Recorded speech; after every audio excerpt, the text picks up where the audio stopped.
sebelumnya pertemuan sebelumnya masih ingat Bu, kita bahas apa coba? Menilai kelayakan usaha. Gina Bu, winter paling neng omah karo mimpi-mimpi barang itu mengira turu gitu. Ya saya dagang nih. Oke, soalnya ada usahanya ya Bu, apa usahanya? Ya, gorengan. Oke. Jadi sebelum kita memulai usaha memang kita harus menilai kelayakan dari usaha kita tersebut. Apakah nanti akan menentukan nanti kita berhasil atau enggak, dapat keuntungan apa enggak untuk usaha kita tersebut. Nah, buat hari ini yang saya ingin bahas adalah merencanakan keuangan dari usaha yang akan kita jalankan. Nah, di sini kemarin kan sudah mengerjakan PR nih. Nah, kita bahas bareng-bareng ya, biar kita mengerti semuanya. Saya juga belajar dengan semuanya juga. Oke, di sini kita bahas sambil saya bacakan ya. Di sini Ibu Lili akan berjualan selama 6 hari dalam seminggu.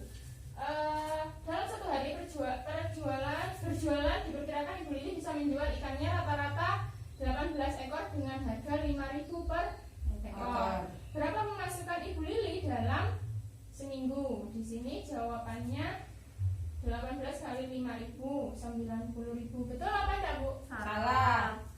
Kenapa dikalikan? Ya harus dikalikan 6 selama 1 minggu. Karena ini berjualannya 6 hari. Selama 6 hari. Oh, jadi nggak masalah Bu Sulis, kita belajar bareng biar kita tahu jawabannya. Jadi 18 ekor tadi dikalikan 5.000 90.000 kan, itu berarti kan dalam 1 hari. Nah, ini yang kita dikalikan adalah dalam seminggu 6 hari. Selama 6 hari. Jadi dikali 540. Betul. Oke. Yang selanjutnya Bu.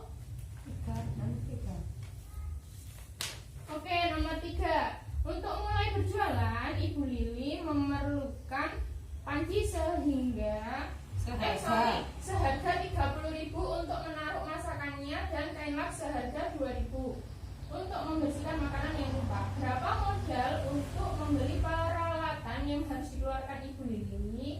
Di sini jawabannya Bu Aisyah 32.000. Menurut yang lain betul apa enggak Bu? Betul.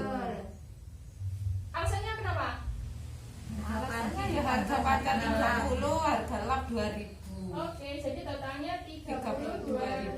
Betul sekali buat Bu Aisyah. Oke, selanjutnya Bu Nurhidayati B. Nah, di sini nomor 4, Ibu Lili berencana untuk mengembalikan pinjaman awalnya yang sebesar 100.000 pada minggu pertama penjualan. Berapakah pengembalian pinjaman yang harus dibayar Ibu Lili? Di sini jawaban Bu Nurhidayati 100.000 ya? Betul apa ya Bu? Betul. Ya, betul sekali. Yang selanjutnya, kemudian Ibu Lili pergi ke pasar untuk mengetahui bahan baku yang diperlukannya untuk seminggu pertama berjualan. Ibu Lili memerlukan 30 kg ikan dengan harga 10.000 per kilo, bumbu seharga 120.000, gas untuk memasak seharga 15.000. Berapakah bahan baku yang harus dibeli Ibu Lili pada minggu pertama? Di sini jawabannya 435. Betul apa enggak Bu? Betul. Betul ya. Ini penotalan semua tadi ya dijadikan satu. Terus yang selanjutnya Windam deh. Nah, di sini ada 2 pertanyaan. Seminggu kemudian Ibu Lili memutuskan untuk tetap berjualan selama 6 hari dalam seminggu.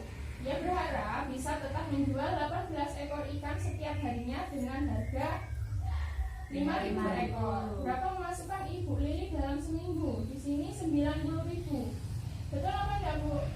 Salah. Salahnya di mana, Gina? Seharusnya Kak dikalikan 6 1 minggu. Oke, dikalikan 6 ya. Jadi totalnya 540.000. Oke, sudah mengerti Bu? Ya. Paham ya? Yang selanjutnya di sini untuk bahan baku setiap minggunya Ibu Lili tetap akan membeli 30 kg ikan seharga 10.000 per kilo dan bumbu seharga 120.000. Ibu Lili belum perlu membeli gas karena masih ada sisa untuk bulan. Berapakah Ibu Lili harus membeli bahan baku dalam seminggu? Di sini 420.000. Kita mau beda ya? Dari mana 420.000? Itu 30 itu di 300 kan kali 10 kan 300. Terus ditambah 120 bumbunya ya. Oke, betul sekali. Ada yang masih bingung, Bu? Enggak. Nah, ini jawabannya semua bisa betul semua. Nah, kita lihat di sini ya, di flipchart ya. Nah, di sini anggaran usaha tadi punya Ibu Lili dalam seminggu. Nah, di sini uang masuknya tadi kan Ibu Lili pinjam ya, pinjam 100.000. Kemudian dia hasil penjualan dia tadi selama seminggu. Selama seminggu. Dia menjual 18 ekor dengan harga 5.000.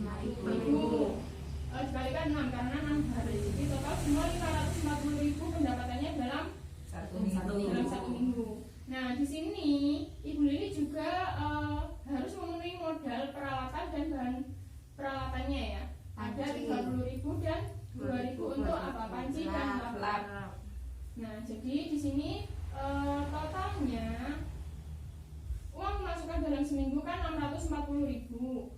Karena uang pinjaman tadi harus dikembalikan dalam waktu seminggu, jadi di sini jadi pengeluaran. Uangnya segera dikembalikan kan.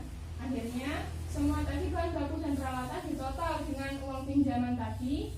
Kemudian uang pemasukan dikurangi uang pengeluaran. Jadi sisanya adalah 73.000. 73.000 ini apa, Bu? Untung. Oke, jadi 73.000 itu adalah keuntungan. Nah, di minggu kedua Ibu Lili mendapat keuntungan menjadi 120.000. Kenapa, Bu? Karena sudah berkurang pengeluarannya. Ya, pengeluaran apanya, Bu, yang Bu Lili? Dari bahan baku, panci, kan nggak harus beli. Panci kan nggak mungkin beli lagi ya. Iya. Oke, kita langsung ke buku pintarnya jenengan ya, Bu. Kita cek sebelumnya, Bu. Jadi dari contoh anggaran usaha dari Ibu Lili, contoh kasus Ibu Lili ini, apa yang bisa jenengan simpulkan, Bu? Melihat dari minggu keuntungan ini. kesimpulannya ya sedikit ya. Di awal sedikit ya. Terus kemudian selanjutnya bertambah. Oke, jadi Bu, anggaran di awal mulai usaha itu masih belum menunjukkan keuntungan yang besar, masih terlihat kecil karena jenengan masih banyak pengeluaran. Nanti selanjutnya anggaran dari usaha jenengan keuntungannya akan semakin besar kalau usaha itu tetap berjalan. Kemudian kita lihat buku pintar nih, Bu. Di situ ada contoh seperti di sini ya, usaha per minggu seperti tadi. Nah, di situ ada, Bu, anggaran dalam 1 bulan. Nah, ini seperti contoh kasus Bu Lili tadi ya, ini dalam 1 bulan. Jadi di minggu pertama untung 73.000 karena tadi memberi peralatan ya. Kemudian di minggu kedua, ketiga, dan 4 usaha Ibu Lili tetap berjalan sesuai dengan anggaran. Jadi keuntungannya tetap 120. Jadi seperti itu, Bu. Ada yang bingung nggak? Ada yang ditanyakan? Nggak ada. Gimana, Bu? Kalau kita mulai berjualan, terkadang kita kan masih awal, itu kan bagaimana ya? Nggak terlalu laris, nggak laku, itu bagaimana? Oke, pertanyaan sangat menarik nih, Bu. Biasanya itu memang selalu dialami kita setiap memulai usaha. Itu memang sudah jadi kebiasaan kita mendapat suatu kesulitan. Nah, jadi dari kasus Ibu Nur Hidayati tadi, kita harus melihat dulu apa sih penyebabnya. Kita harus benar-benar cari apa sih penyebabnya, kenapa kita itu jualannya masih belum bisa sesuai keinginan kita, belum tembus target lah bahasanya gitu. Nah, itu kita lihat dulu apa sih penyebabnya. Apa iwakku iki kurang enak ya bumbune, kita coba cek dulu. Terus yang kedua, seperti kelayakan usaha kemarin Bu, jadi kita harus tahu mungkin harganya tidak bersaing dengan yang lain, mungkin yang lain lebih murah dengan rasa yang sama. Misal kita harus cek lagi. Mungkin bisa juga kita salah memilih sasaran orang yang ingin beli ke kita. Mungkin kita jualnya ke orang yang sukanya rasanya nggak terlalu penting, tapi yang penting murah, dapat banyak gitu ya. Kan kadang ada kan orang yang seperti itu. Tinggal kembali lagi ke tujuannya jenengan dan memperbaiki kekurangan itu.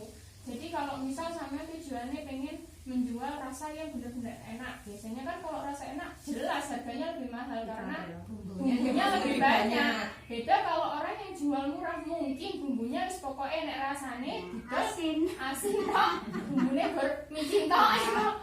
Kita kan nggak tahu, jadi bisa dia menjual dengan harga murah. Jadi seperti itu Ibu. Yang penting dalam anggaran ini menjenengan ojo sampai merugi. Kok misal aku gak payu-payu wes nyanyon lah, aku malah gak balik modal, terus jenengan hari minggu berikutnya gak bisa jualan, habis modalnya gitu ya. Yang ditanyakan Bu? Enggak. Oke, kalau memang yang gak ada ditanyakan, untuk materi selanjutnya kita akan membahas tentang pemasaran. Jadi nanti gimana sih biar jualan saya tidak semakin menurun tapi malah terus meningkat.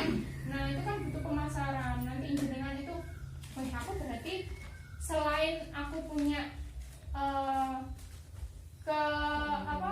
kemampuan, enggak maksudnya keunggulan dari produknya jenengan. Lah masakanku ini loh enak, tapi kalau jenengan nggak bisa memasarkan, ya sama saja. Nah jadi kita kalau memulai usaha itu kita harus bekerja keras. Kita lihat dari sudut pandang mana saja. Jadi mulai dari produk kita sendiri kita lihat dulu. Terus kemudian kita harus melihat lingkungan juga. Seperti kemarin Bu, kelayakan ide usaha itu ya yang sudah saya bahas. Dan yang terakhir adalah pemasaran ini sangat penting. Karena apalagi sekarang Ibu, pemasaran itu tidak harus dengan jenengan dari rumah ke rumah. Bisa juga jenengan pakai internet. Oke, itu kita akan bahas pertemuan selanjutnya. Terima kasih Bu buat hari ini. Semoga informasi hari ini bisa bermanfaat buat jenengan. Sebelum saya tutup, kita tepuk terima kasih dulu ya.